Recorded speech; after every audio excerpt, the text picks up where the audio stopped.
Detik-detik kecelakaan beruntun di Jambi, truk gagal nyalip tabrak bus.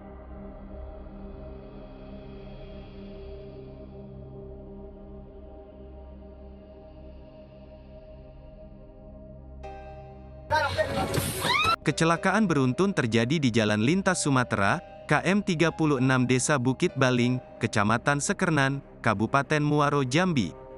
Kecelakaan ini terjadi akibat truk Fuso gagal menyalip.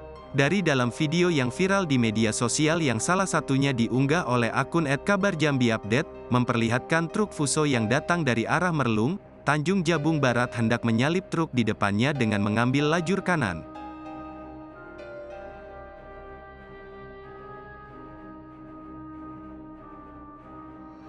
Namun nahas, dari arah berlawanan datang bus rapi dari arah Jambi. Truk sempat membanting setir ke kanan, namun karena jarak terlalu dekat tabrakan tak dapat dihindari. Truk tetap bertabrakan dengan moncong bus. Menurut informasi setelah kecelakaan tersebut ada mobil pickup yang berada di belakang bus menabrak bokong bus.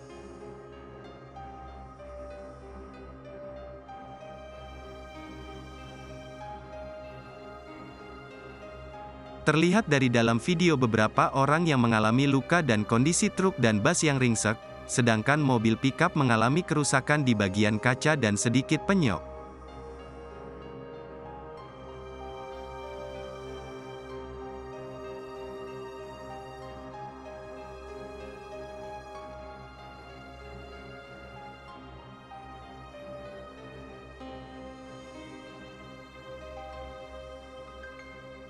Download Tribun X sekarang, menghadirkan lokal menjadi Indonesia.